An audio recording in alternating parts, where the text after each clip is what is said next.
Unsure of your dream? Study abroad destination? Clear your doubts. Videsh Consult. Call 9676502888. Welcome to I dream. నా పేరు ప్రసాద్. ఈరోజు ఒక కీలకమైన అంశాన్ని తీసుకురాదలిచాను. ఎందుకంటే ఆత్మహత్యలు చేసుకోవడం అనేది పరిపాటిగా మారిపోతుంది. అవి మానసిక కారణాలా, లేదంటే ఇతరులని భయపెట్టడానికి చేస్తున్న ప్రయత్నాలా అనేది పక్కన పెడితే ఆత్మహత్య అనేది ప్రస్తుతం నేరంగానే పరిగణించాలి. ఆత్మహత్యలో కూడా తేడాలు ఉన్నాయా, దశలు ఉన్నాయా, లేదంటే రకాలు ఉన్నాయా, ఇలాంటి చాలా అంశాలు ఇప్పుడు ప్రస్తుతం చర్చనీయాంశంగా మారుతున్నాయి. ఇలాంటి అంశాలకు సంబంధించి మనం తెలుసుకునేందుకు డాక్టర్ పూజిత మనతో ఉన్నారు. Madam, welcome to I dream. Madam, ఇవి ఇలా చాలా ఇంపార్టెంట్ ఇష్యూ. అంటే మనకి సమాజంలో ఆ మాత్రం మానసికంగా ప్రాబ్లమ్స్ వచ్చినా, లేదంటే రకరకాల కారణాలతోని ఆత్మహత్య ప్రయత్నాలు కానీ చేసుకునే వాళ్ళు ఉన్నారు. కొంతమంది చనిపోతున్నారు దురదృష్టవశాత్తు. కొంతమంది మళ్ళీ అంటే ఇన్ టైంలో వాళ్ళని హాస్పిటల్ తీసుకుని బతికిన వాళ్ళు ఉంటారు. ఆత్మహత్యలో కూడా రకాలు ఉంటాయా అంటే మీరు ఏం చెప్తారు? డెఫినెట్లీ అండి. ఆత్మహత్యల్లో రకరకాల టైప్స్ ఉంటాయి. అంటే డిపెండింగ్ ఆన్ ద నేచర్, దేని వల్ల చేసుకున్నారు, ఎందుకు చేసుకున్నారు, ఏ పరిస్థితిలో చేసుకున్నారు, వీటిని బట్టి ఒక సోషియాలజిస్ట్ ఒక ఆయన టైప్స్ ఆఫ్ సూసైడ్స్ 4 టైప్స్ చెప్పారు. ప్రతి సూసైడ్ ఈ కాంటిన్యంలో ఫాలో అవుతుంది అనమాట. అంటే ఈ రకమైన సూసైడ్లోనే ఏదో ఒక దానిలో దేనికి అంటే ఒకటి సోషల్ ఇంటిగ్రేషన్కి, మారల్ రెగ్యులేషన్కి మధ్యలో ఫాలో అవుతాయి. ఓకే, సోషల్ ఇంటిగ్రేషన్ అంటే ఏంటి? ఇప్పుడు సోషల్ ఇంటిగ్రేషన్ అంటే మన సమాజం, సామాజిక విలువలు, సమాజంలో ఉన్న ఎక్స్పెక్టేషన్స్, సమాజంలో జనాలు, ఇవన్నీ కలిపి as a society, as a community జనాలు నుంచి వచ్చే ఒత్తిడి వల్ల జరుగుతాయా. ఇంకొక ఎండ్లో ఏంటంటే మారల్ రెగ్యులేషన్. ఇది సబ్జెక్టివ్గా ఒక ఇండివిజువల్ పర్టికులర్ ఫ్యామిలీలో కానీ, పర్టికులర్ గ్రూప్లో కానీ, కొన్ని రిలీజియన్స్లో కానీ మనకి ఎథిక్స్, మారల్ కోడ్స్ ఉంటాయి. అంటే ఈ పర్టికులర్ సొసైటీలో, ఈ పర్టికులర్ గ్రూప్లో ఉన్న వాళ్ళు లేదా ఈ రిలీజియన్లో ఉన్న వాళ్ళు ఇలా బిహేవ్ చేయాలి, ఇలా ఉండాలి, ఇలా ఉండకపోతే తప్పు, ఇలాంటి కొన్ని నార్మ్స్ ఉంటాయి, కట్టుబాట్లు. కొన్నిసార్లు కట్టుబాట్లలో వీళ్ళు ఉండలేక, కట్టుబాట్లలో మెలగలేక, జనరేషనల్ గ్యాప్స్ వల్ల, ఆ కాన్ఫ్లిక్ట్ వల్ల కొన్నిసార్లు సూసైడ్ చేసుకుంటారు. సో ప్రతిదీ ఈ మధ్యలో ఫాలో అవుతుంది. సో టైప్స్ గురించి మనం మాట్లాడుకోవాలంటే ఫస్ట్ వన్ వచ్చేసి ఈగోయిస్టిక్ సూసైడ్ అంటాం. సో ఈగోయిస్టిక్ సూసైడ్ అంటే ఏంటి? చాలా సింపుల్. ఈగో అంటే ఏంటి?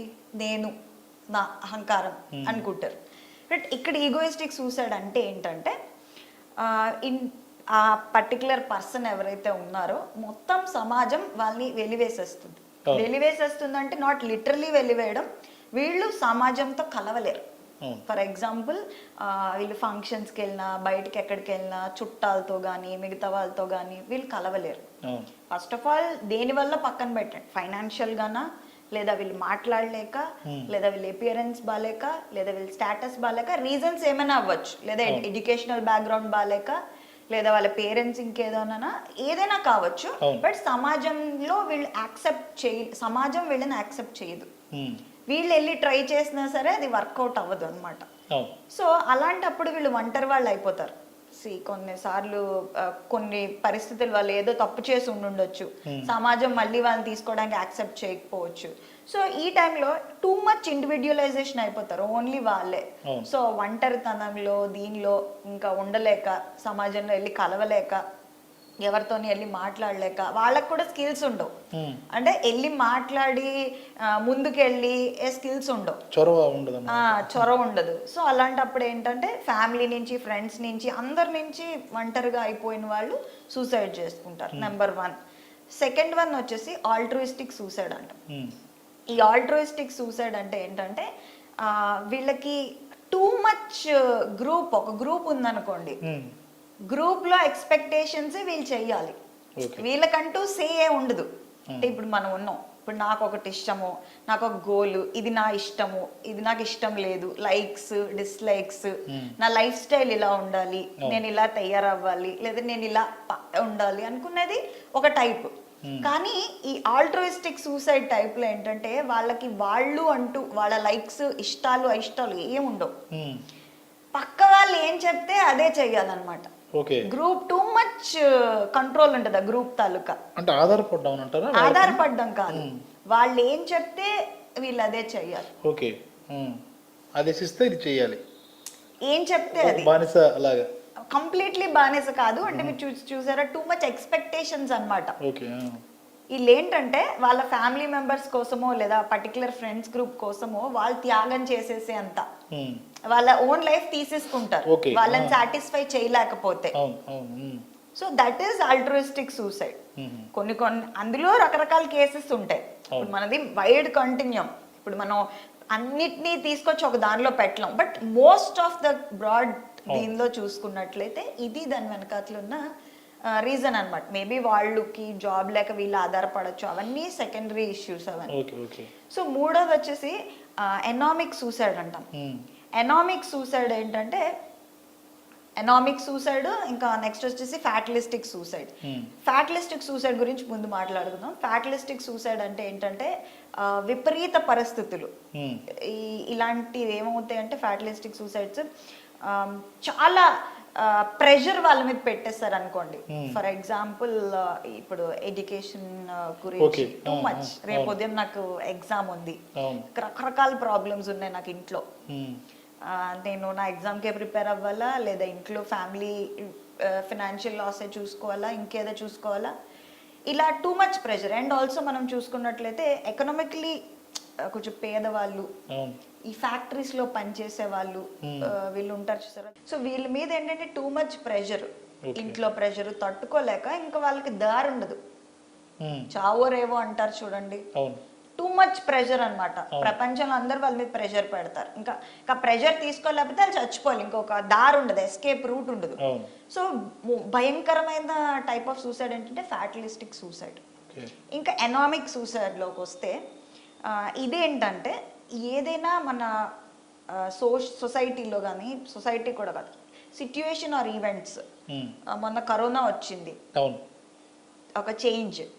సో కరోనాలో లాసులు తీసుకోలేక ఆర్థిక పరమైన అంశాలు, ఫ్యామిలీ కోల్పోవడం, చాలా family death of a loved one, ఇట్లా sudden change in the situation ఏదైనా వస్తే తీసుకోలేక చేసుకునేది it falls under this category. ఇంకా చెప్పుకోవాలంటే సో ఇలాంటివే అన్నమాట. ఇంకా చెప్పుకోవాలంటే రకరకాలు ఉన్నాయి మనకి. అంటే ఇప్పుడు మీరు కాఫీ డే ఉన్నది, అవును, yes yes కరెక్ట్, ఆయన చనిపోయారు, falls under this. yes correct. అంటే ఒక్కసారిగా లాభాల నుంచి మంచి వ్యాపారవేత్తగా ఉంటూ ఏదైతే ఒక్కసారి ఫాల్ అయిన తర్వాత తట్టుకోలేక చనిపోవడం. అంటే ఇంకోటి మేడం, ఇప్పుడు చాలామంది ఇప్పుడు ఆత్మహత్యల గురించి మీరు చెప్పారు, కానీ చాలామంది నేను ఆత్మహత్య చేసుకుంటా అని బెదిరిస్తుంటారు, కత్తి పట్టుకొని. అంటే చాలామంది చాకుతో కోసుకోవడం కానీ బ్లేడ్తో కోసుకుంటూ ఒక రకమైన బెదిరించడం అనేది జరుగుతూ ఉంటుంది. అది నిజంగా ఆత్మహత్య చేసుకునే ప్రయత్నమా, లేదంటే ఇందులో కూడా బెదిరించే ఆత్మహత్యలు అలాంటివి ఏమైనా ఉంటాయా? ఉన్నాయండి. మాకు సైకాలజీలో ఒక టర్మ్ ఉంటుంది, పారాసూసైడ్ అని. ఓకే. పారాసూసైడ్ అంటే ఏంటంటే it is not a real suicide. Suicide అంటే ఏంటి? సెల్ఫ్ హార్మ్ అంటాం. సెల్ఫ్ హార్మ్ అంటే మిమ్మల్ని మీరు బాధించుకోవడము, మిమ్మల్ని మీరు చచ్చిపోవాలనుకోవడం, అది ఇది రియల్ సెల్ఫ్ హార్మ్ కాదు. ఈ పర్టికులర్ కేటగిరీలో ఏంటంటే వాళ్ళు పక్క వాళ్ళు లేదా నాతో ఉన్న వాళ్ళు లేదా ఇంకెవరో సీరియస్గా తీసుకోవాలి. అంటే నేను బాధ చెప్తుంటే, నేను అనుకున్నది చెప్తుంటే వాళ్ళు సీరియస్గా తీసుకోవట్లేదు, లేదా నా పర్టికులర్ ప్రాబ్లంకి అటెన్షన్ ఇవ్వట్లేదు, వ్యాలిడేషన్ లేదు అనుకున్నప్పుడు వాళ్ళు ఏంటంటే చాలాసార్లు ఇంటర్మీడియట్ ఫెయిల్ అయిపోయిన పిల్లలు వాళ్ళంటే ఇమీడియట్గా ఫస్ట్ చేయి కట్ చేసుకుంటూ ఉంటారు. నాట్ సో డీప్, డెఫినెట్లీ చచ్చిపోవాలనే టార్గెట్తో కాదు, బట్ దే డూ ఇట్. ఇంకా రెక్లెస్ బిహేవియర్స్ పారాసూసైడ్ లో ఏంటంటే టాబ్లెట్స్ ఉంటాయి కదా, ఓవర్గా డోసేజ్ తీసుకోవడం, దగ్గు మందు కొంతమంది తాగేస్తూ ఉంటారు ఎక్కువగా, రెక్లెస్ డ్రైవింగ్, పరిమితిని స్పీడ్ ని మించి స్పీడ్ లిమిట్ దాటి డ్రైవ్ చేయడం, ఇవన్నీ వాళ్ళు చావాలని చేయరు.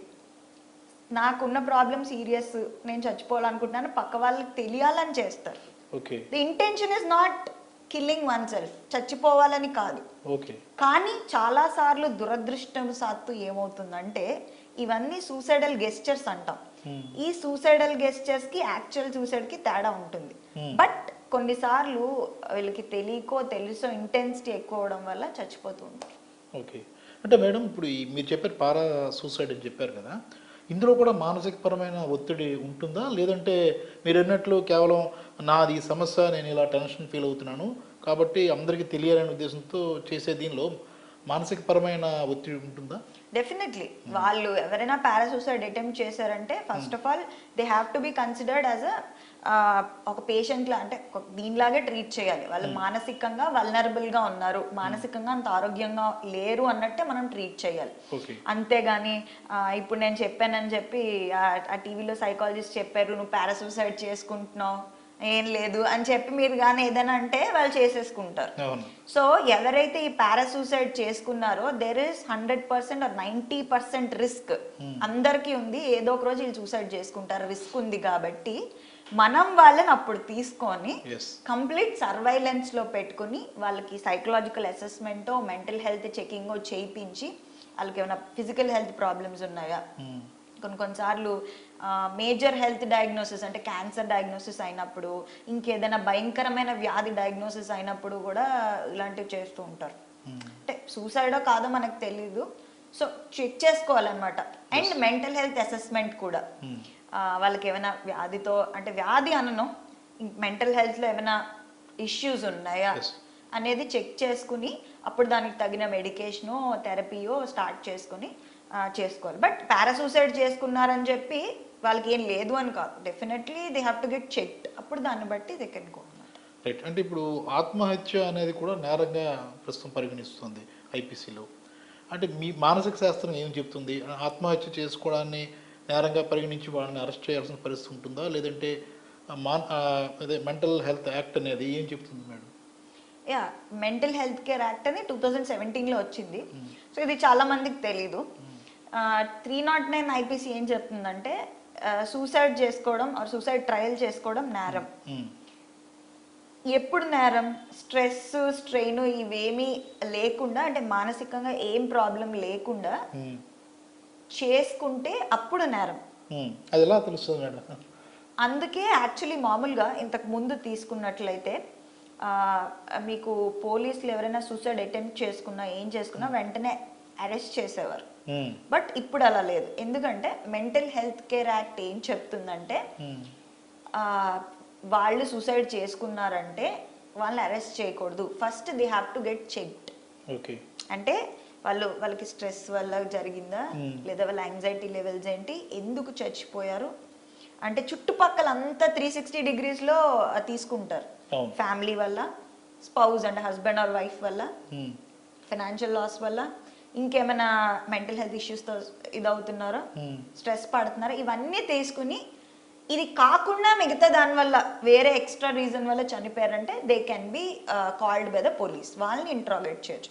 ఇక్కడ ఇంకొక విషయం ఏంటంటే సూసైడ్ చేసుకొని మీ పిల్లలు కానీ చచ్చిపోతే, వాళ్ళు స్ట్రెస్ కాకుండా ఇంకేమైనా అనుమానాస్పదంగా చనిపోతే parents can be prosecuted. Parents కూడా జస్ట్ లైక్ స్పౌజ్ ఇలా ఎవరైతే ఉన్నారో పేరెంట్స్ని కూడా ప్రాసిక్యూట్ చేసే హక్కు ఉంది. బట్ ఫస్ట్ ఈ మెంటల్ హెల్త్ కేర్ యాక్ట్ నుంచి మీకు క్లియరెన్స్ తెచ్చుకోవచ్చు. సో ఫస్ట్ ఎవ్వరు సూసైడ్ అటెంప్ట్ చేసుకున్నా మెంటల్ హెల్త్ కేర్ యాక్ట్ ఏమని చెప్తుందంటే presume that they have died with something, some mental health issue. అంటే మనం అనుకోవాలన్నమాట, ఇజ్యూమ్ చేసుకోవాలి ఏమని, వాళ్ళకి ఏదో ప్రాబ్లం ఉంటుంది కాబట్టి చనిపోయారు, వాళ్ళకి రిహాబిలిటేషన్ ఇవ్వాలి. అంటే రిహాబిలిటేషన్ అంటే ఒక దగ్గర పెట్టి వాళ్ళకి మానసిక శారీరకమైన ప్రాబ్లమ్స్ ఉన్నాయా చెక్ చేసి వాళ్ళకి జాగ్రత్తలు చేసి అప్పుడు చేయాలి. సో ఇవి చూసుకోవాలన్నమాట. సో ప్రతి వాళ్ళు చచ్చిపోతే తప్ప రైట్ అనేది దిస్ విల్ డిసైడ్. ఇది కాకుండా ఏమైనా చేస్తే it is still N offence. But ఇప్పుడు కొన్ని ఇంకా చేస్తున్నారు అమెండ్మెంట్ తీసుకుని రావాలని 309 ఐపీసీలో. ఏంటంటే ఇది నేరం అని చెప్పడం వల్ల ఇంకా ఇది వర్సన్ చేస్తున్నది, ఇంకా బ్యాడ్ చేస్తున్నది, నెగిటివ్లీ ఇంపాక్ట్ చేస్తుంది, సూసైడ్ రేట్స్ ఎక్కువైపోతున్నాయి. సో దాన్ని అఫెన్స్ కింద తీసుకోకూడదని. బట్ మేబీ ఇప్పుడు కొత్తగా వచ్చేమో నాకు తెలియదు. But as far as I know ఇది అమెండ్మెంట్ అయితే ఇంకా కంప్లీట్లీ జరగలేదు. ఇప్పుడు ఆత్మహత్యల కోసం మనం మాట్లాడుతున్నాం కదా, ఆత్మహత్యలు చేసుకునే వాళ్ళ సంఖ్య అంటే ఏజ్ని బట్టి మనం చూసుకున్నప్పుడు ఏ ఏజ్ వాళ్ళలో ఈ సంఖ్య ఎక్కువగా మనకి కనిపిస్తుంది? దానికి ఏమైనా నివేదిక ఏమైనా ఉందా, లేకపోతే ఎలా? 14 to 30 అండి. 14 to 30 ఇప్పుడు currently 14 to 30 is the most vulnerable group for suicide. Okay. ఇంకొకటి కొంచెం ఓల్డ్ ఏజ్లో తీసుకుంటే అదంతా కొంచెం తక్కువ, కంపారేటివ్లీ లెస్ కరెంట్. ఇంకొక దౌర్భాగ్యమైన విషయం చెప్పుకోవాలంటే మొత్తం మన యూనియన్ టెరిటరీలో స్టేట్స్ అన్నీ తీసుకుంటే సూసైడ్ రేట్స్లో first Jammu and Kashmir highest వస్తే మీరు ఆశ్చర్యపోతారు. కొన్ని జమ్మూ అండ్ కాశ్మీర్ అక్కడ గొడవలు దానివల్ల సూసైడ్ చేసుకున్నారు అనుకుంటే రెండోది ఆంధ్రప్రదేశ్ ఓకే హైయెస్ట్. మీరు స్టాటిస్టిక్స్ తీసి చెక్ చేసుకోండి. అంత దౌర్భాగ్యమైన స్థితిలో ఎందుకున్నాం అనేది నాకు అది ఒక పెద్ద క్వశ్చన్ మార్క్ అనమాట. జమ్మూ అండ్ కాశ్మీర్ అంటే ఓకే ఫైన్ అనుకోవచ్చు, ఆంధ్రప్రదేశ్లో రికార్డ్ అవడం అనేది అంత ఎక్కువ నెంబర్ ఆఫ్ సూసైడ్స్. అంటే మానసిక ఒత్తిడి అనేది విపరీతంగా ఉందనుకోలేదు మేడం. తెలియదండి నాకు ఎగ్జాక్ట్లీ, నేను రీజన్స్ చూడలేదు. But suicide rate is very high in Andhra Pradesh. Okay okay. అది ఎందుకనేది మరి ప్రాబ్లం ఎక్కడ వస్తుంది అనేది డెఫినెట్లీ, అంటే మానసిక ఒత్తిడి డెఫినెట్లీ అందరికీ ఉంటుంది, మీకు లేదా నాకు లేదా ఎవరికి ఉంటుంది. బట్ దాన్ని ఎలా అడ్రస్ చేస్తున్నాం?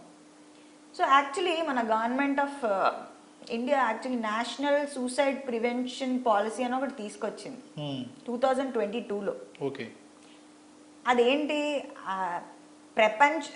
మొత్తం మన దేశంలో మార్టాలిటీ రేట్స్ని తగ్గించడానికి, అంటే చావు రేట్ని తగ్గించడానికి. ఎందుకంటే ఎక్కువ నెంబర్ ఆఫ్ డెత్స్ సూసైడ్ వల్ల అయిపోతే దాన్ని తగ్గించడానికి అది ఒక ఎయిమ్ కింద పెట్టుకొని చేసింది అనమాట. ఓకే. అంటే ఇప్పుడు మీరు అన్నట్టు ఆంధ్రప్రదేశ్లో ఈ ఆత్మహత్యల సంఖ్య పెరుగుతుంది కాబట్టి దానికి ఖచ్చితంగా ఒక మానసిక కారణం లేకుండా అనేది జరగదు. ఆ మానసిక కారణాల నుంచి బయటపడాలంటే ఏ రకమైన చర్యలు అవసరం? ఏ రకమైన చర్యలు అంటే first of all suicide is not the solution. అంతే, suicide is not the solution. మీ ప్రాబ్లంకి దానివల్ల ఆన్సర్ రాదు, ఏం రాదు. సో ఇప్పుడు ఎలా అయిపోయిందంటే ఇంకొక ఇంపార్టెంట్ విషయం మనం డిస్కస్ చేసుకుంది ఏంటంటే domino effect is real. Domino effect అంటే ఏంటి? ఇప్పుడు ఒక క్రైమ్ ఏదైనా ఒకటి జరిగింది అనుకోండి, ఫర్ ఎగ్జాంపుల్ సూసైడ్, ఒక పర్టికులర్ వ్యక్తి ఈ విధంగా సూసైడ్ చేసుకున్నారు అనే న్యూస్ పదే పదే పదే పదే చూసినా, పదే పదే పదే పదే ప్లే చేసినా it is not good. A psychologist అయినా ప్రపంచంలో చెప్తారు ఎక్కువ ఈ న్యూస్లు చూడకూడదు. ఎప్పుడైనా చూసారా ఆ న్యూస్ అలాంటివి 4-5 వెంటనే జరుగుతాయి. అవును, దగ్గర రోజుల్లోనే జరుగుతుంటాయి. ఎగ్జాక్ట్లీ. అలాగే ఇంట్లో ఒక డెత్ అయిందని టప టప టప టప హై ఛాన్సెస్ 90% ఒక క్రైమ్ ఒక లాంటివి జరిగితే అలాంటివే జరుగుతాయి. ఇప్పుడు ఒక అమ్మాయిని ఢిల్లీలో కట్ చేసి చంపేస్తారని చెప్పారు, ఆ నెక్స్ట్ డే అలాంటి క్రైమ్స్ మీకు జరిగాయి. సక్సీడింగ్ 2-3 monthsలో ఎన్ని క్రైమ్స్ జరిగాయి? సో ఇక్కడ మీ అందరికీ చెప్తున్న విషయం ఏంటంటే సూసైడ్ అయినా ఏదైనా ఎక్కువ సార్లు ఓకే అవేర్నెస్ తీసుకొని రండి, జస్టిస్ కోసం పోరాడండి, దానికి నేను నో చెప్పను. మీరు దానికి ఎక్కువ ఎక్స్పోజ్ అవ్వకండి. మీడియా కూడా చూపించాల్సిన చూపించి, మీరు జస్టిస్ చేయాలనుకుంటే దానికి సంబంధించింది చూపించి అక్కడికి కట్ ఆఫ్ చేసేయండి.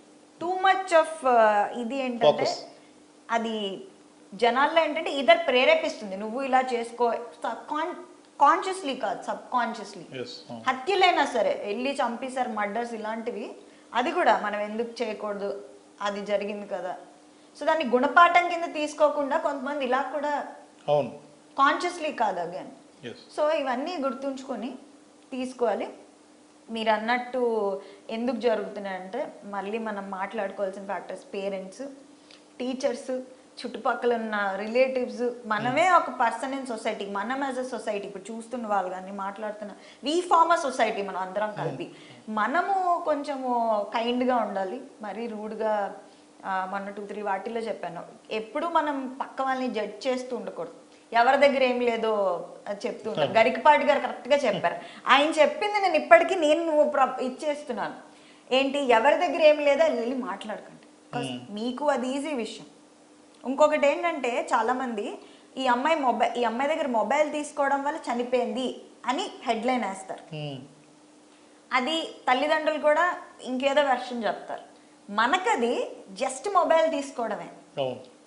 ఆ అమ్మాయికి యాక్చువల్లీ వీళ్ళు ప్రాబ్లంతో ఫైట్ చేయరు, ఈ సూసైడల్ ఇది ఉన్న వాళ్ళు, they don't fight with the problem. వీళ్ళకి బుర్రలో ఉన్న భూతంతో ఫైట్ చేస్తారు. ఇది మీరు రిమెంబర్ చేసుకోవాలి. బయట రియాలిటీలో అంత పెద్దదే ఉండదు, బట్ వీళ్ళ బుర్రలో ఆ భూతం మనకి చిన్నదే, వాళ్ళకి చాలా పెద్దది. ఇప్పుడు నా ప్రాబ్లము సమ్ ఎక్స్-పర్సన్కి చాలా చిన్నది, ఇంతే కదా, దీనికి ఎందుకు ఇలా ఫ్రీక్అవుట్ అయిపోతావు?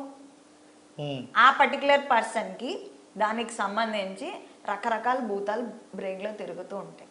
ఎస్. సో ఇవి చూసుకోవాలి. సో వీలైనంత కైండ్గా ఉన్నాం, ఎవరి దగ్గర ఏది లేదో అది మాట్లాడొద్దు, వీలైతే పొగడండి లేదా నోరు మూసుకోండి, అంతేగాని అన్నెసెసరీగా మనము అంటే ఇప్పుడు ఉన్న పరిస్థితుల్లో వీ హ్యావ్ టు అండర్స్టాండ్. అంతే. ఎంపతి ఒకటి ఉండాలి. ఎంపతి అంటే నేనే వాళ్ళ ప్లేస్లో ఉంటే అవును. నేను ఎలా ఫీల్ అవుతాను, నేను ఎలా హర్ట్ అవుతాను, సో ఇది ఉండాలన్నమాట. Right. Thank you madam. Thank you అండి, థ్యాంక్ యూ సో మచ్. విన్నాం కదా, సైకాలజిస్ట్ పూజిత గారి అభిప్రాయాలు మనం తీసుకున్నాం కదా. ఆత్మహత్య అంటే సమస్యకు పరిష్కారం ఆత్మహత్య కాదు అనేది ప్రతి ఒక్కరూ తెలుసుకోవాల్సిన అంశం. ఎందుకంటే చిన్న విషయానికి కూడా మానసికంగా దిగజారిపోయి కానీ లేదంటే ఆత్మహత్య శరణ్యమని భావించి చాలామంది ప్రాణాలు తీసుకుంటున్న వాళ్ళు ఎక్కువ మంది ఉంటున్నారు. ఈ పరిస్థితుల్లో ఆత్మహత్యలలో చాలా రకాలు కూడా వివరించడం జరిగింది. డాక్టర్ పూజిత గారు స్పష్టంగా వివరించడం జరిగింది. సమాజంలో పెరుగుతున్న పరిస్థితులు లేదంటే ఒత్తిళ్లకు సంబంధించి వాటిని అధిగమించేందుకు మనం ముందుకు వెళ్ళాలి, వాటిని ఏ రకంగా వాటి నుంచి బయటపడాలని చూడాలి అనేది ఆమె స్పష్టంగా వివరించడం జరిగింది. దీనికి సంబంధించి ఇది ఇప్పటికే చట్టరీత్యా నేరం అనేది అమెండ్మెంట్ వచ్చిన తర్వాత దాన్ని మార్చాలని చూస్తున్నారు. మానసికంగా మనుషులంతా ఎలా దృఢంగా ఉండాలనే విషయం మీద అటు కేంద్ర రాష్ట్ర ప్రభుత్వాలు కూడా కృషి చేస్తున్నాయి. ఈ దశలో చిన్న చిన్న విషయాలకే మానసికంగా బాధపడి మనం ప్రాణాలు తీసుకునేంత వరకు వెళ్ళకూడదన్న అభిప్రాయాన్ని ఆమె వ్యక్తం చేస్తున్నారు. కెమెరామెన్ మూర్తితో ప్రసాద్, ఐడ్రీ మీడియా, విశాఖపట్నం.